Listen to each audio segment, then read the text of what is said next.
Hello everyone, I hope कि आप सभी बहुत अच्छे होंगे। आज का जो हमारा वीडियो रहने वाला है ये ड्यू सोल के स्टूडेंट्स के लिए है, जो कि comparative political system BA political science honours के स्टूडेंट्स का है, 6 सेमेस्टर का, जो कि तुलनात्मक राजनीतिक व्यवस्थाएं। इसमें हम चैप्टर्स देखेंगे अपने। इसमें 7 चैप्टर्स हैं, आप देख सकते हैं अपनी स्क्रीन पे। जिसमें पहला जो चैप्टर है हमारा, यानी पहला जो यूनिट है वो है हमारा ब्रिटेन। फिर सेकेंड यूनिट है हमारा संयुक्त राज्य अमेरिका। थर्ड है हमारा ब्राज़ील। फोर्थ है हमारा रूस। फिफ्थ हमारा चीन। सिक्स यूनिट है सिक्स्थ यूनिट है हमारा दक्षिण अफ्रीका। यूनिट 7 है हमारा इसराइल। आज हम इन्हीं चैप्टर्स के बारे में बात करेंगे मेनली, कि इस चैप्टर में क्या क्या है। आप अपनी स्क्रीन पे देख सकते हैं। अगर आपको इस चैप्टर का ये पूरा पीडीएफ चाहिए होगा तो मैं आपको इसका लिंक दे दूंगी, डिस्क्रिप्शन में आपको मिल जाएगा। आप हमारे व्हाट्सएप चैनल से या फिर हमारे टेलीग्राम चैनल से आप डाउनलोड कर सकते हैं, जो कि फ्री एंड ऑफ कॉस्ट है, इसके कोई चार्जेस नहीं है। देन आइए हम क्वेश्चन अपना कंटिन्यू करते हैं। आप स्क्रीन पे देख रहे होंगे कि आपको फर्स्ट क्वेश्चन दिखाई दे रहा होगा, जो कि इंपॉर्टेंट है। ब्रिटेन की राजनीतिक परंपराओं और संवैधानिक विकास पर चर्चा कीजिए। फर्स्ट चीज तो हमसे यहाँ पे ये पूछा है। साथ ही ब्रिटेन के संविधान की प्रमुख विशेषता का उल्लेख कीजिए। सेकंड चीज ये पूछा है। ये बात जरूर ध्यान रखिएगा, एग्जाम टाइम में क्वेश्चंस को बहुत ध्यान से पढ़े कि आपसे क्वेश्चंस में पूछ क्या रहे हैं। क्योंकि बहुत से स्टूडेंट्स क्या करते हैं कि स्टार्टिंग में ही पढ़ लेते हैं और उनको लगता है कि बस इसी का आंसर देना, बट नहीं, ध्यान से क्वेश्चंस पढ़िए। फर्स्ट क्या पूछा है कि ब्रिटेन की राजनीतिक परंपराओं और संवैधानिक विकास की चर्चा कीजिए। यानी आपको उसकी परंपरा भी बताना है, संवैधानिक विकास भी बताना है, यानी डेवलपमेंट उसका, और साथ ही ब्रिटेन के जो संविधान की प्रमुख विशेषता है उसके बारे में आपको इसमें उल्लेख भी करना है। तो आइए देखते हैं। सबसे पहले परिचय यानी इंट्रोडक्शन से स्टार्ट होता है, जो कि इंपॉर्टेंट भी है। ब्रिटेन, जिसे यूनाइटेड किंगडम यानी यूके भी कहा जाता है, यानी जो ब्रिटेन है, यानी आज के टाइम में उसको हम यूनाइटेड किंगडम के नाम से भी जानते हैं और उसे यूके भी कहा जाता है। 4 देशों इंग्लैंड, स्कॉटलैंड, वेल्स और उत्तरी आयरलैंड से मिलकर बना है। यानी ये 4 देशों से मिलकर बना है। ध्यान दीजिएगा कि यहाँ पे जो ब्रिटेन है यानी जो यूके है वो 4 देशों से मिलकर बना है। 4 देश कौन से? पहला इंग्लैंड, स्कॉटलैंड, वेल्स और उत्तरी आयरलैंड से मिलकर बना है। एक मजबूत और ऐतिहासिक संघ है जिसका संवैधानिक लिखित नहीं है, यानी कोई हैंड रिटन नहीं है हमारे पास, बल्कि परंपराओं और पुराने दस्तावेजों पर आधारित है। यानी जितने भी मॉडर्न जो चीज़ें हैं, यानी जितनी भी पुरानी चीज़ें हैं, उन पर डिपेंडेड है, जिसे समय के अनुसार आसानी से ढाला जा सकता है। यानी जैसे टाइम टू टाइम उसमें चेंजेस लाया जा सकता है। एक समय ब्रिटिश साम्राज्य इतना विस्तृत था, विस्तृत यानी इतना ज़्यादा डेवलप हुआ कि कहा जाता था कि इस पर कभी सूरज नहीं डूबता। इतना विशाल साम्राज्य रहा। ब्रिटेन आज भी दुनिया की राजनीतिक, व्यापार और कूटनीति का एक प्रभावशाली भूमिका निभा रहा है। ऑब्वियस सी बात है, जो ब्रिटेन है, अगर इसको हम हर चीज़ में देखें या आर्थिक स्थिति में देखें या बाकी चीज़ों में हम देखते हैं, तो वो बहुत मजबूत देश है। ठीक है, नेक्स्ट देखते हैं। इसमें जो कुछ विचारक ने अपनी बात कही, ब्रिटेन की शासन प्रणाली। हमसे क्वेश्चन में ही देखिए, यहाँ पे पहले ही बोला था कि इस ब्रिटेन की राजनीतिक परंपराओं और संवैधानिक विकास के बारे में भी चर्चा करना है और इसके संविधान की प्रमुख विशेषताओं का भी उल्लेख करना है। क्वेश्चन जरूर ध्यान में रखिएगा। यहाँ पे सबसे पहले कि ब्रिटेन की शासन प्रणाली और संविधान पर विभिन्न विचारकों के विचार। मैंने अपने पहले वीडियोस में भी बोला था और इस वाली वीडियो में भी बोलूँगी कि बीए पॉलिटिकल साइंस ऑनर्स के स्टूडेंट्स के लिए थिंकर्स का नाम लिखना बहुत ज़रूरी है। मैं मानती हूँ कि बहुत सारे थिंकर्स के नाम थोड़े से ऊपर नीचे अटपटे होते हैं कि जिसमें याद करना बहुत मुश्किल हो जाता है, बट आप उनका नाम एक नहीं, अगर आप 5-6 याद नहीं कर सकते तो 2 से 3 आप याद करने की ज़रूर कोशिश कीजिए। आप 2 भी कर लेंगे तो इनफ है आपके लिए। हमारा जो पहला विचारक है वो है वॉल्टर बागोट। वॉल्टर बागोट के अनुसार, बागोट ने अपनी पुस्तक द इंग्लिश कॉन्स्टिट्यूशन में ब्रिटिश शासन प्रणाली के द्वितीय प्रणाली के रूप में बताया। प्रतिष्ठान भाग जो राजा और परंपराओं का प्रतीक है, और प्रभावशाली भाग जैसे प्रधानमंत्री और कैबिनेट जो वास्तविक शासन चलाते हैं। ये तो था पहला thinker. Second thinker doctor Ambedkar के अनुसार, देखिए ये नाम तो आप आराम से याद कर सकते हैं क्योंकि हमारे देश का संविधान लिखने में इनका भी बहुत बड़ा रोल रहा है, तो इनको आप बहुत आसानी से याद कर सकते हैं। डॉक्टर अंबेडकर ने ब्रिटिश संविधान की प्रशंसा करते हुए, यानी उसकी तारीफ करते हुए कहा था कि ये लिखित न होने के बावजूद अपने लचीलेपन, स्थिरता और प्रभावशीलता के लिए अनोखा है। उन्होंने परंपरा और व्यवहारिकता के मिश्रण का एक शानदार उदाहरण माना। यानी डॉक्टर अंबेडकर जी ने जो हमारा ब्रिटेन का शासन प्रणाली है वो हैंड रिटन तो है नहीं।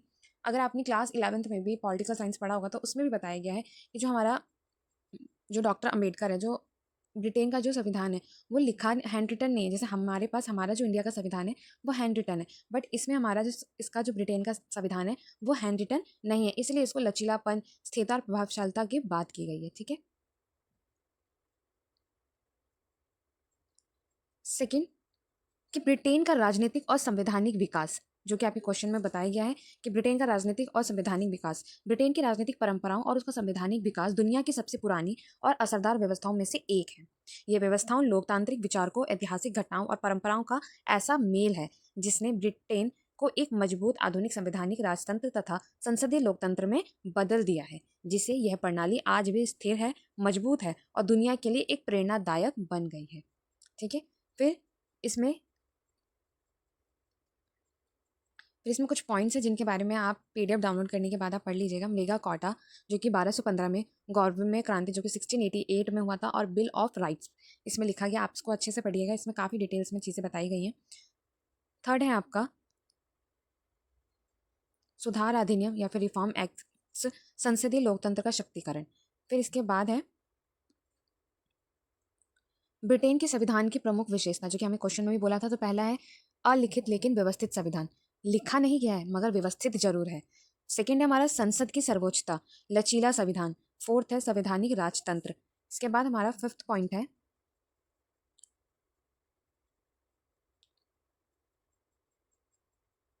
कॉमन लॉ और परंपराओं पर आधारित शासन। लास्ट में आपका निष्कर्ष आ जाएगा। ब्रिटेन की राजनीतिक परंपराओं और संवैधानिक विकास विश्व की सबसे स्थिर प्राचीन व्यवहारिक व्यवस्थाओं में से एक है। इसकी अलिखित लेकिन व्यवस्था संवैधानिक प्रणाली, संसद को सर्वोच्चता, लचीलापन, संवैधानिक राजतंत्र और परंपराओं पर आधारित शासन इसे अद्वितीय बनाता है। इसे हमारा जो ये ब्रिटेन है, इसका जो संवैधानिक है वो लिखा नहीं गया है, ठीक है, इसलिए इसको लचीलापन व्यवहारिक व्यवस्थाओं में बताया गया है। जैसे कि आप यहाँ पे देख सकते हैं अलिखित, अलिखित का मतलब ही ये है कि लिखा नहीं गया, हैंड रिटन नहीं है। जैसे हमारे पास हमारा जो कॉन्स्टिट्यूशन है वो हैंड रिटन है, बट जो ब्रिटेन का जो कॉन्स्टिट्यूशन है वो अलिखित है कि उसमें जब चेंजेस किया जा सकता है।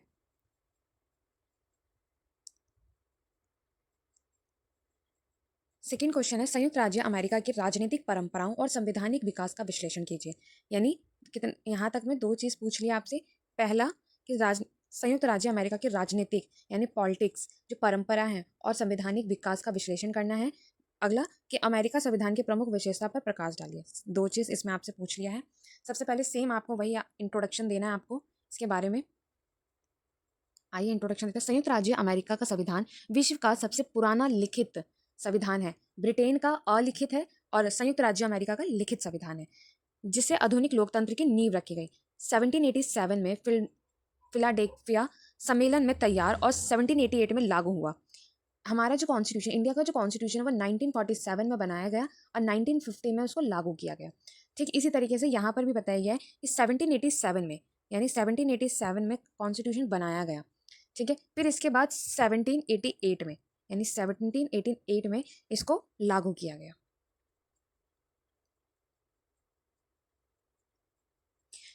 यह संविधान लोकतंत्र, व्यक्तिगत स्वतंत्र और के सिद्धांतों पर आधारित है। अमेरिकी राजनीति परंपरा औपनिवेशिकता, विरासत, स्वतंत्रता संग्राम और उदारवादी सिद्धांतों से प्रभावित है रही है, जिसका प्रभाव है कि संविधान विकास में स्पष्ट रूप से देखा जा सकता है। अगर आप संयुक्त राज्य अमेरिका के कॉन्स्टिट्यूशन के बारे में पढ़ेंगे तो आप उसमें भी अपना देख पाएंगे। नेक्स्ट है कि संयुक्त राज्य अमेरिका की राजनीतिक परंपरा और संवैधानिक विकास। फर्स्ट है इसमें स्वतंत्र संग्राम और संविधान निर्माण की पृष्ठभूमि। सेकंड है इसका 1787 का संविधान और इसका संघीय ढांचा, स्वतंत्रता और bill of rights. Fourth point प्रमुख संशोधन और सामाजिक बदलाव। फिफ्थ पॉइंट न्यायपालिका की भूमिका और संवैधानिक व्याख्या। सिक्स पॉइंट है सामाजिक आंदोलन का प्रभाव और जीवित संविधान। जीवित संविधान का मतलब यह है कि जो कॉन्स्टिट्यूशंस आज भी फॉलो किए जा रहे हो। नेक्स्ट है हमारा टॉपिक अमेरिका संविधान की प्रमुख विशेषता, जो कि हमारे क्वेश्चंस में भी हमसे पहले ही पूछा है। इसका फर्स्ट पॉइंट लिखित, स्थिर और लचीला संविधान। लिखित यानी हैंड रिटन, स्थिर यानी टिका हुआ, लचीला संविधान यानी जो बहुत ज्यादा अनकंट्रोलेट हो। सेकंड संघात्मक ढांचा और सत्ता का विभाजन। थर्ड है लोकतंत्र और नागरिक अधिकारों की गारंटी, यानी नागरिकों को जो राइट्स दिए गए हैं यानी जो लोकतंत्र प्रोवाइड किया गया उसकी गारंटी देना, सुनिश्चित करना कि हाँ जो आपको राइट्स दिए जा रहे हैं वो 100% अप्रूवल है। फोर्थ पॉइंट है राष्ट्रपति प्रणाली और विधायिका की संरचना। फिफ्थ पॉइंट है इसमें न्यायिक समीक्षा, धर्मनिरपेक्षता और समानता। लास्ट में निष्कर्ष। निष्कर्ष देखिए, संयुक्त राज्य अमेरिका का संविधान एक स्थानीय लेकिन लचीला दस्तावेज है जिससे लोकतंत्र, मानव अधिकार और संघीय संरचना की नींव रखी गई। इसकी राजनीतिक परंपराओं और संवैधानिक विकास आज भी अनेक देशों के लिए प्रेरणा स्रोत है। थर्ड क्वेश्चन, ब्रिटेन और अमेरिका की दलीय प्रणाली कैसे भिन्न है, यानी ब्रिटेन और अमेरिका की जो दलीय प्रणाली दोनों आपस में कैसे अलग है, इसकी तुलना करनी यानी इनका कंपैरिजन करना है। अथवा में भी ये क्वेश्चन आपसे पूछा जा सकता है कि ब्रिटेन एवं अमेरिका की दलीय प्रणाली की तुलना कीजिए, तो दोनों का सेम ही आंसर रहने वाला है, कुछ चेंज नहीं होगा, ये बात जरूर ध्यान रखिएगा। चाहे आपसे ब्रिटेन अमेरिका दलीय प्रणाली पूछ ले या फिर इन दोनों के बीच में तुलना पूछ ले, तो सेम ही आंसर रहने वाला है। परिचय, इसका राजनीतिक दल किसी भी लोकतांत्रिक शासन प्रणाली की रीढ़ होते हैं जो लोकतंत्र को सक्रिय, जीवित और उत्तरदायी बनाते हैं। इनके बिना लोकतंत्र की कल्पना अधूरी मानी जाती है। ब्रिटेन और अमेरिका जैसे विकसित लोकतांत्रिक देशों में भी राजनीतिक दलों की भूमिका अहम रही है, लेकिन इनकी दलीय व्यवस्था यानी पार्टी सिस्टम में गहरा अंतर है। प्रसिद्ध विचारक अब विचारक की बात की जा रही है जो कि मुनरो ने भी कहा है कि लोकतंत्रात्मक शासन दलीय शासन का ही द्वारा दूसरा नाम है, यानी लोकतंत्रात्मक शासन दलीय शासन का ही एक दूसरा नाम है। ठीक है, कारण राजनीतिक दलों को लोकतंत्र का जीवन रक्त भी कहा जाता है। नेक्स्ट इसमें बताया है कि अब इसमें ब्रिटेन और अमेरिका की दलीय प्रणाली को एक्सप्लेन किया गया कि ब्रिटेन और संयुक्त राज्य अमेरिका दोनों ही आधुनिक लोकतंत्र के प्रतीक हैं, यानी दोनों एक दूसरे के प्रतीक हैं, लेकिन उनकी जो दलीय प्रणाली है और उनकी संरचना है, कार्य प्रणाली है, यानी उनका काम करने का जो तरीका है वो प्रभाव के मामलों में काफी अलग है, भिन्न है यानी अलग है। ब्रिटेन में संसदीय शासन प्रणाली एक साथ बहुत दलीय ढांचा है जो मुख्य रूप से दो दलों यानी कंजर्वेटिव और लेबर के इर्द गिर्द केंद्रित है, यानी दो प्रमुख दल है इसमें। पहला है कंजर्वेटिव और लेबर के इर्द गिर्द केंद्रित है। किसके बारे में बात हो रही है यहाँ पे? ब्रिटेन के संसद के बारे में, यानी ब्रिटेन की जो संसदीय प्रणाली है उनके बारे में हो रही है।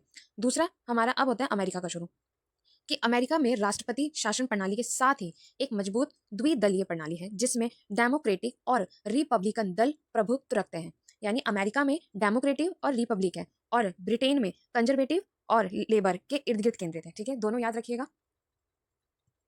नेक्स्ट है ब्रिटिश शासन प्रणाली। नेक्स्ट टॉपिक है ब्रिटेन शासन प्रणाली, जिसमें सबसे पहला है द्विदलीय प्रणाली। द्विदलीय प्रणाली का मतलब जिसमें दो पार्टी एक साथ काम कर रही होती है।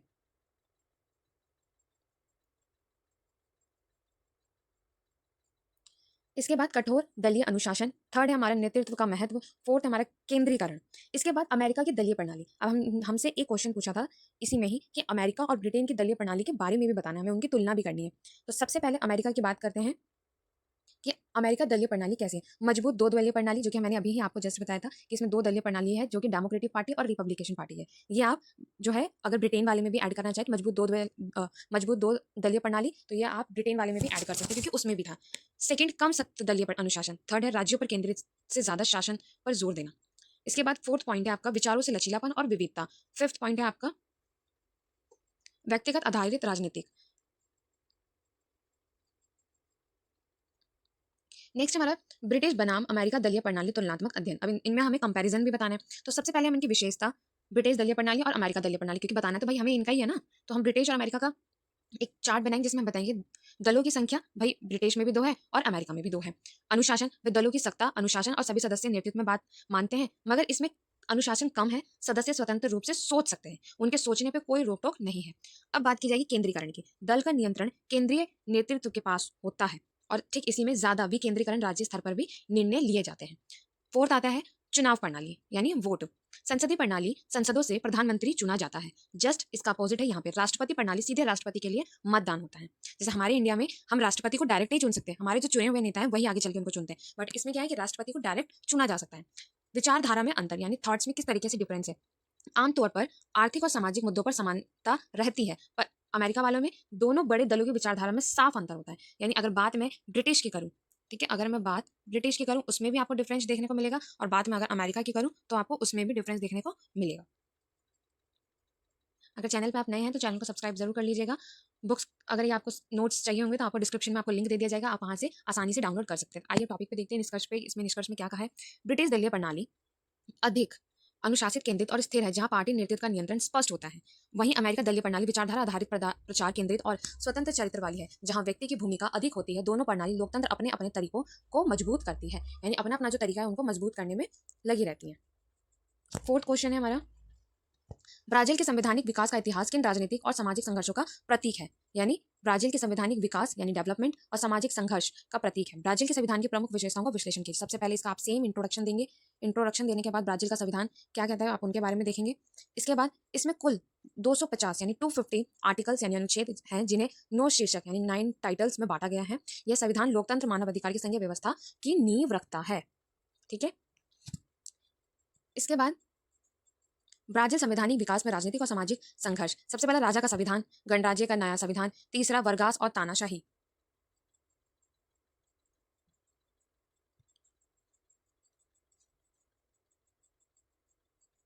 फोर्थ है आपका फौजी राज। फिफ्थ आपका जनता का संविधान। नेक्स्ट पॉइंट है आपका यहाँ से स्टार्ट है कि ब्राजील के संविधान की प्रमुख विशेषता। सबसे पहला लोकतांत्रिक और नागरिक अधिकारों का संविधान, और सेकंड पॉइंट है संविधान ढांचा और सरकार की संरचना। थर्ड पॉइंट है आपका धर्मनिरपेक्षता और धार्मिक स्वतंत्रता। फोर्थ पॉइंट है आपका मानव अधिकार और सामाजिक न्याय। फिफ्थ पॉइंट है स्वतंत्रता, न्यायपालिका और कानून की रक्षा। सिक्स पॉइंट है राजनीतिक आजादी और बदलाव की प्रक्रिया। फिर लास्ट में आपको इनका विश्लेषण करना है, क्योंकि क्वेश्चन में हमसे विश्लेषण का भी पूछा था दोनों के बीच में। फिर लास्ट में आप अपना निष्कर्ष बताएंगे। फिफ्थ क्वेश्चन फिर से ब्राजील का क्वेश्चन आया। ब्राजील में दलीय प्रणाली संरचना की विवेचना कीजिए। ब्राजील के प्रमुख राजनीतिक दलों की भूमिका और इस प्रणाली के समक्ष मौजूदा चुनौतियों पर चर्चा करें। ठीक है, सबसे पहले आप इसमें अपना वही सेम इंट्रोडक्शन बताएंगे, ब्राजील में दलीय की संरचना क्या है, जो कि हमने अभी पढ़ा भी था पीछे वाले क्वेश्चन में। आप उसमें देखेंगे ऊपर जो क्वेश्चन हमने उसमें पढ़ा था। फिर ब्राजील में दलीय प्रणाली का विकास यानी उसका डेवलप कैसे हुआ वो बताना है आपको। औपनिवेशिक काल व स्वतंत्रता, सेकंड सैन्य शासन का काल, थर्ड लोकतंत्र की वापसी और बहुदलीय व्यवस्था। अब यहाँ पे आप देखिए जो सबसे मेन पॉइंट है और जो थोड़ा इंपॉर्टेंट भी है, हमें ब्राजील के प्रमुख राजनीतिक दल के बारे में भी बताना है। तो सबसे पहले आपको इस तरीके से, आप जैसे देख रहे हैं, ये आपको ठीक इस तरीके से एक चार्ट बनाना है।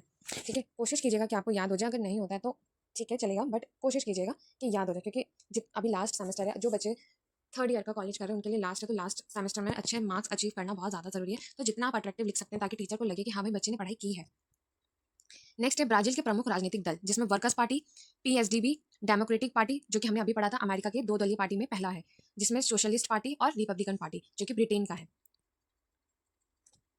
सबसे पहले राजनीतिक दलों की भूमिका, कि भाई राजनीतिक दल के अंदर में हम इतना पॉलिटिक्स पॉलिटिक्स बात कर रहे हैं तो उनके अंदर में भूमिका क्या है। तो कामकाजी पार्टी यानी workers party PT, second Brazil social democratic party यानी पीएसडीपी, थर्ड है डेमोक्रेटिक पार्टी यानी डीईएम डेमोक्रेटिक 2007, सोशल पार्टी यानी पीएसबी, फिफ्थ है आपका रिपब्लिकन पार्टी यानी पीआरबी।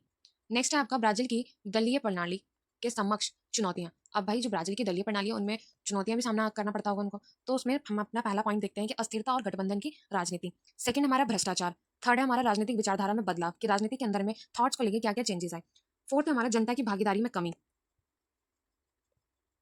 फिर लास्ट में हमारा निष्कर्ष ब्राजील की राजनीतिक प्रणाली मिलकर सरकार चलाती है, यानी ब्राजील की जो राजनीतिक पार्टियां हैं वो मिलकर सरकार चलाती है, जिसको सबको अपनी बात कहने का मौका मिलता है, जिसमें अपनी अपनी बात, अपने अपने राइट्स, अपनी अपनी जो चीजें हैं उनको बोलने का मौका मिलता है। वर्कर्स पार्टी और सोशल डेमोक्रेटिक पार्टी जैसे दलों ने देशों को दिशा दी है, लेकिन बार बार बदलते गठबंधन, अब गठबंधन कैसे होते हैं कि भाई जो तीन चार पार्टी एक साथ मिल जाती है तो वो गठबंधन कहलाता है। भ्रष्टाचार और लोगों की उदासी इस प्रणाली के सामने एक बड़ी चुनौती है। यानी ऑब्वियस सी बात है कि जो भ्रष्टाचार है, लोगों को ऑब्वियस सी बात है कि लोगों को उसका सामना तो करना पड़ेगा ही, तो वो उन लोगों के लिए एक उदासी का कारण बन जाता है।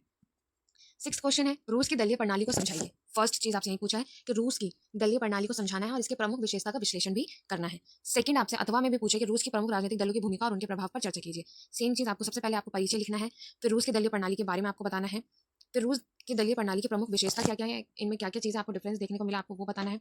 तो सबसे पहले नियंत्रित बहुदलीयता, सेकंड सत्ताधारी पार्टी के वर्चस्व, थर्ड है विपक्ष पर नियंत्रण, फोर्थ है चुनावी बाधाएं, फिफ्थ है राष्ट्रपति का प्रभाव, सिक्स्थ है आपका मीडिया पर नियंत्रण।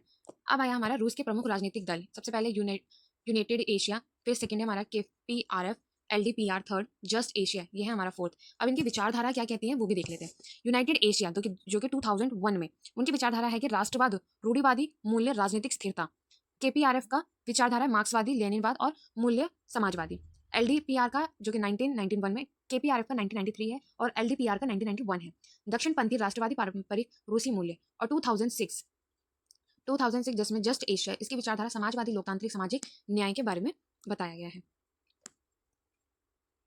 फिर हमारा नेक्स्ट टॉपिक आता है कि रूस के प्रमुख राजनीतिक दलों की भूमिका और उनके प्रभाव, जिसमें सबसे पहला यूनाइटेड एशिया, सेकंड है हमारा communist party of the Asian कैंडोरेफ यानी केपीआरएफ, यानी आपने जो यहाँ पे देखा था केपीआरएफ, केपीआर का फुल फॉर्म यहाँ पे हिंदी में आपको दिखाई दे रहा है, communist party of the Russian federation. Third है आपका लिबरल डेमोक्रेटिक पार्टी ऑफ रूस यानी एलडीपीआर। फोर्थ पॉइंट है जस्ट एशिया यानी जस्ट रशिया।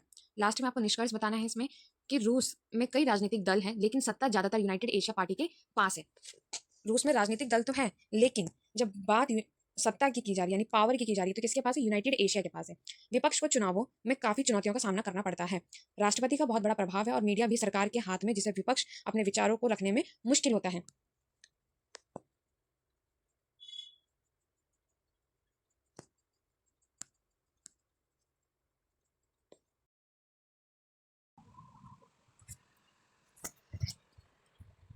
अब हमारा सेकंड क्वेश्चन है कि चीनी राजनीतिक व्यवस्था ने एक दलीय व्यवस्था में महत्वपूर्ण योगदान दिया, विस्तृत चर्चा कीजिए। इसमें सिर्फ दो ही चीज़ पूछा है कि चीनी राजनीतिक व्यवस्था में दलीय व्यवस्था का महत्वपूर्ण जो योगदान है वो बताना है, उसी के ऊपर हमें चर्चा करनी है। और अथवा में भी ये क्वेश्चन आ सकता है आपको कि चीनी में एक दलीय व्यवस्था की भूमिका का मूल्यांकन कीजिए, यानी जो चीन है वो एक दलीय व्यवस्था है तो उसके ऊपर आपको उसकी भूमिका का एक्सप्लेनेशन देना है।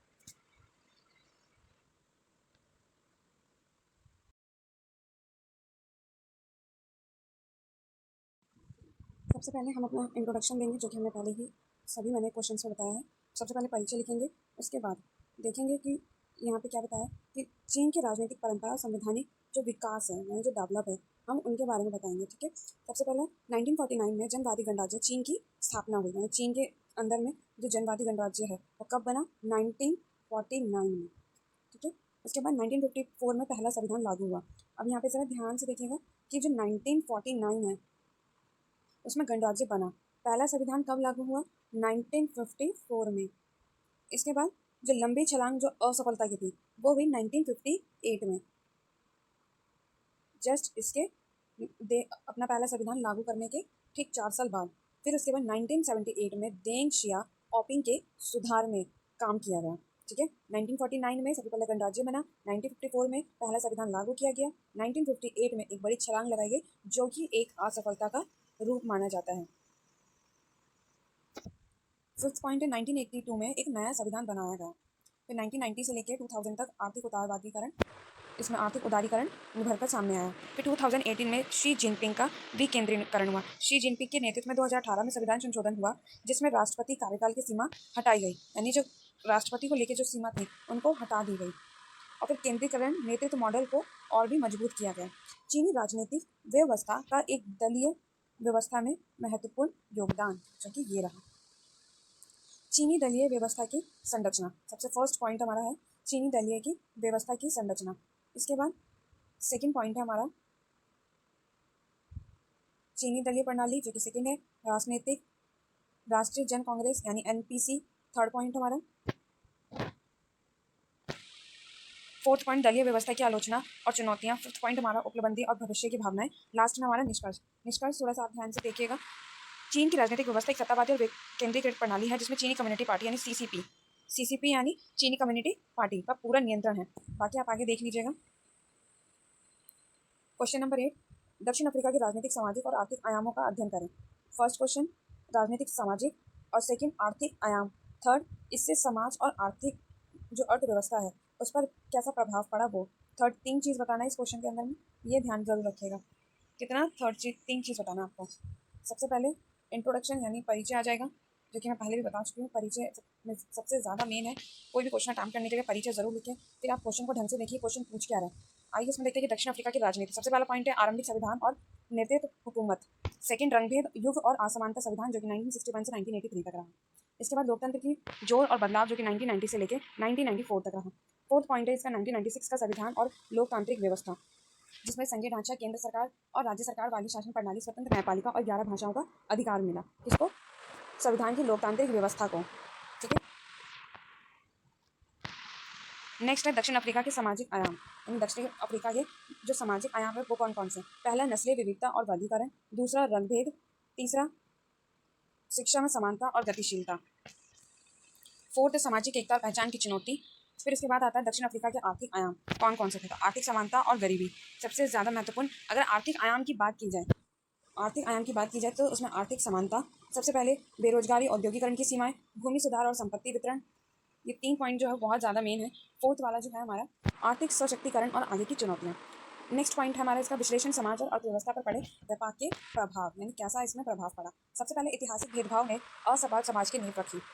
सेकंड, लोकतंत्र की स्थापना से समानता की नींव रखी लेकिन चुनौतियां बनी रही। थर्ड पॉइंट, आर्थिक असमानता ने सामाजिक गतिशीलता को रोका।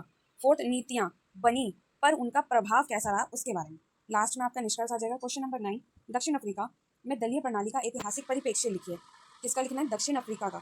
और वर्तमान संरचना और प्रमुख विशेषता का वर्णन कीजिए। तीन चीज पूछा है, पहला दक्षिण अफ्रीका, दूसरा इसका वर्तमान संरचना क्या है वो, और तीसरा इनकी विशेषता। तीन चीज आपको बतानी है। सबसे पहले परिचय। हर क्वेश्चन में परिचय इंपॉर्टेंट है। परिचय, निष्कर्ष और विचारक के विचार, ये तीन चीज तो इंपॉर्टेंट है ही। आप भी पॉलिटिकल साइंस ऑनर्स के स्टूडेंट हो तो विचारक के बारे में बताना आपके लिए इंपॉर्टेंट है। दलीय प्रणाली का अर्थ क्या होता है? ऐसी व्यवस्था जिससे कई राजनीतिक पार्टियां होती हैं, लोग चुनाव के हिस्से लेकर अपनी पसंद की पार्टी को वोट देते हैं। जैसे कि फॉर एग्जांपल मान लीजिए आज की डेट में लोगों को किसी को बीजेपी पसंद है, ठीक है, मान लीजिए किसी को बीजेपी पसंद है तो किसी को आम आदमी पार्टी पसंद है।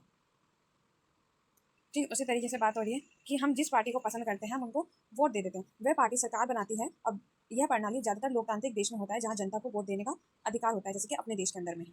दक्षिण अफ्रीका में दलीय प्रणाली का ऐतिहासिक परिप्रेक्ष्य, इसमें सबसे पहला पॉइंट है रंगभेद काल और श्वेत प्रधान पार्टियों का दबदबा। सेकंड, रंगभेद की नीतियों का कानूनी रूप से लागू होना। थर्ड, विरोधी दलों का उभरना और संघर्ष। फोर्थ है लोकतंत्र की स्थापना और दलीय प्रणाली में बदलाव। नेक्स्ट पॉइंट है हमारा दक्षिण अफ्रीका की वर्तमान दलीय प्रणाली की संरचना। सबसे पहले अफ्रीका नेशनल कांग्रेस, सेकंड है डेमोक्रेटिक एलियंस यानी DA, और ANC का मतलब है African nationals Congress, short form. And उनका डेफिनेशंस पूरा बता दिया है मैंने। इकोनॉमिक फ्रीडम फाइटर्स यानी EFF, अन्य प्रमुख पार्टी यानी IFP।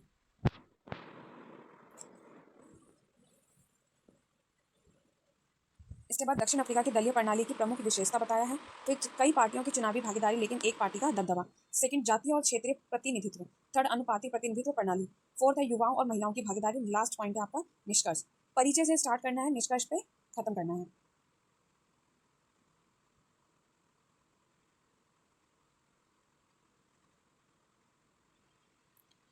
अब अपना 10 क्वेश्चन है, इजराइल की राजनीतिक प्रकृति क्या है। फर्स्ट चीज पूछ लिया हमसे। सेकंड, इसका वर्णन कीजिए। थर्ड, इसकी आर्थिक व सामाजिक व्यवस्था पर टिप्पणी कीजिए। थर्ड है आर्थिक, और फोर्थ है इसकी सामाजिक व्यवस्था। यानी टोटली हमसे 4 चीजें पूछिए, राजनीतिक प्रकृति क्या है, वर्णन करो, और इसकी आर्थिक और सामाजिक व्यवस्था पर हमें टिप्पणी भी करनी है। सबसे पहले द्वितीय विश्व युद्ध जो कि 1939 से लेकर 1945 के बाद यहूदियों को बहुत दुख झेलना पड़ा। हॉलोकॉस्ट में लाखों यहूदियों को हत्या हुई, जिससे उन्होंने अपना सुरक्षित देश बनाने की सोची। इस वजह से सन 1948 में इजराइल की स्थापना हुई। भाई इजराइल का बना है 1948 में। इजराइल को किसने बनाया था? जो यहूदी लोग थे उन्होंने। क्यों बनाया था? कि भाई उनको अपनी सेफ्टी चाहिए थी, इसलिए उन्होंने एक सुरक्षित, अपना खुद का एक सुरक्षित देश बनाने का सोचा। राजनीतिक व्यवस्था लोकतांत्रिक संसदीय प्रणाली पर आधारित है, यहूदी पहचान के साथ जुड़ी हुई है। यानी इजराइल किसके साथ जुड़ा है? एक यहूदी पहचान के साथ। साथ ही इसकी आर्थिक और सामाजिक व्यवस्थाएं भी इस राजनीतिक ढांचे से प्रभावित है। इजराइल, अब इजराइल एक यहूदी राष्ट्र है जिसकी स्थापना 14 मई 1948 में। हालांकि हमने यहाँ पे पहले पढ़ लिया 1948 में, अगर पूरा डेट पूछा जाए तो 14 मई। अभी जो आज तो जैसे 20 मई है, यानी अभी से अगर डे के अकॉर्डिंग देखा जाए तो अभी कुछ दिन पहले ही, जब 14 मई था, अभी 2026 चल रहा है वैसे तो, पर जब 14 मई 1948 था तब इजराइल को बनाया गया। इसके बाद आपको इजराइल की राजनीतिक प्रकृति बताना है। फिर उसका यहूदी राष्ट्र और स्थापना कब हुई? 14 मई 1948 में, रिटर्न लॉ द्वारा, जो कि 1950 के में यहूदियों को नागरिकता के विशेष अधिकार देता था। सेकंड, लोकतंत्र और संसदीय व्यवस्था। तो नेक्स्ट संसद में 120 सदस्य होते हैं। ठीक है, अब थर्ड चीज देखते हैं। थर्ड चीज है धार्मिक निरपेक्ष टकराव। फोर्थ है राष्ट्रीय सुरक्षा और सैन्य शक्ति। फिफ्थ है आपका कूटनीतिक और वैश्विक संबंध। इसके बाद आपका आता है नेक्स्ट टॉपिक, इजराइल की आर्थिक व्यवस्था, यानी उसके इकोनॉमिक्स कैसी थी, अंदर से उस देश का क्या कंडीशन था। किसी भी देश के बारे में अगर आपको जानना हो, जरूरी नहीं आप उसकी छोटी छोटी चीज़ों को सर्च करें, आर्थिक स्थिति को अगर आप देख लेंगे तो आप वहीं से अंदाजा लगा सकते हैं कि उस देश की क्या कंडीशन है, वर्तमान समय में भी और पहले में भी उसकी कैसी कंडीशन रह चुकी है। फर्स्ट पॉइंट है आर्थिक, राजनीतिक और विकास। सेकंड पॉइंट है आर्थिक सुधार और उदारीकरण। थर्ड है उच्च तकनीक और नवाचार। फोर्थ है व्यापार और निर्यात। फिफ्थ है शिक्षा और कुशल लोगों का योगदान। फिर इजराइल की सामाजिक व्यवस्था, यानी इजराइल की सामाजिक व्यवस्था भाई कैसी थी, ये पूछा है यहाँ पे, हमें वो बताना। सबसे पहले यहाँ पे लोगों की विविधता थी, बहुसांस्कृतिक लोग रहते थे यहाँ पे। धर्म और समाज, अलग अलग धर्म, अलग अलग समाज के लोग इसमें रहते थे। महिलाओं की स्थिति बहुत ज़्यादा खराब थी यहाँ पे। शहरी और ग्रामीण, उन लोगों का यहाँ पे विभाजन हो चुका था, यानी शहर और ग्रामीण इलाका आपस में बढ़ चुका था। फिफ्थ है शिक्षा, सेना और सामाजिक एकता। अब इसमें हमें इजराइल की आर्थिक और सामाजिक व्यवस्था के बारे में पूछा था, तो हमने वो यहाँ पे आप देख सकते हो, हमने यहाँ पे एक्सप्लेन कर दिया है। इसके बाद आपका निष्कर्ष आता है और यहीं पे हमारा ये वाला क्वेश्चन भी खत्म होता है। 11 क्वेश्चन है आपका कि इजराइल की दलीय प्रणाली की समीक्षा करें और इजराइल की राजनीति और नीति निर्माण की प्रक्रिया के प्रमुख नीति दलों की भूमिका स्पष्ट कीजिए। 3 चीज़ आपसे फिर पूछ लिया है, ये 3 चीज़ आप मुझे कमेंट सेक्शन में बताएंगे कि आपसे क्या पूछा है इसमें। सबसे पहले अपना इंट्रोडक्शन आएगा, उसके बाद इजराइल की दलीय प्रणाली के बारे में जो कि हम पहले भी पढ़ चुके हैं। फिर इजराइल की दलीय प्रणाली की समीक्षा हमने पहले भी पढ़ा है। प्रारंभिक दौर और लिकुड पार्टी का उदय। सेकंड है धर्मनिरपेक्ष, धार्मिक और अरब पार्टियों के बीच विभाजन। थर्ड है हमारा क्षेत्रीय और जातीय विभाजन का प्रभाव। फोर्थ है गठबंधन और सरकारों, राजनीतिक अस्थिरता। फिफ्थ है लोकतंत्र और विविधता पर प्रतिबंध। नेक्स्ट पॉइंट है हमारा इजराइल की राजनीतिक और नीति निर्माण की प्रक्रिया में प्रमुख राजनीतिक दलों की भूमिका। पहला है लिकुड पार्टी, दूसरा है अवोड पार्टी, तीसरा है येश अतीत पार्टी, और फोर्थ है शास पार्टी। फिफ्थ है हमारा यूनाइटेड तोरा जुडिज्म, और फिफ्थ है हमारा निष्कर्ष, यानी 5 पार्टियां थी इसमें। अब आते हैं हमारे संक्षिप्त टिप्पणी। नेक्स्ट एंड लास्ट क्वेश्चन है हमारा, यानी शॉर्ट नोट।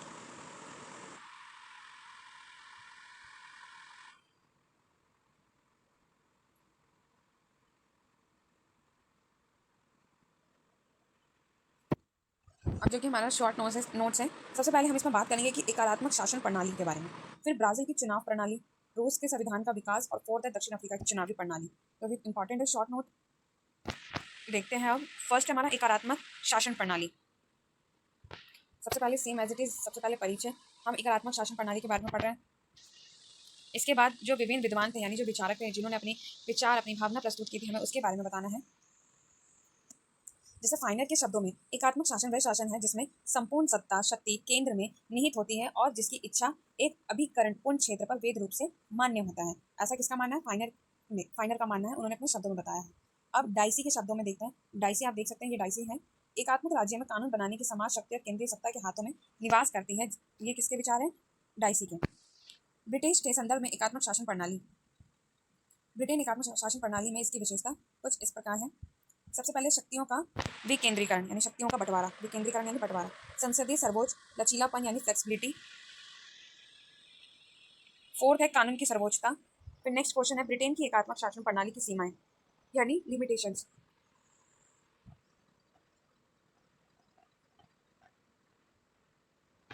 लास्ट में आपको निष्कर्ष बताना है इसमें।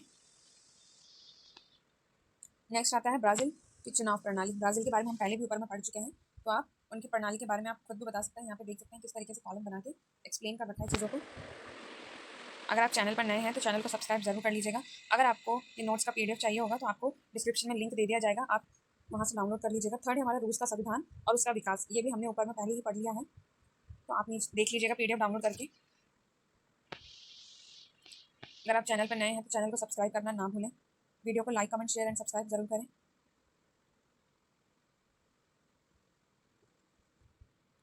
लास्ट हमारा था रूस का संविधान विकास, यानी रूस का संविधान का विकास किस तरीके से हुआ उनके बारे में।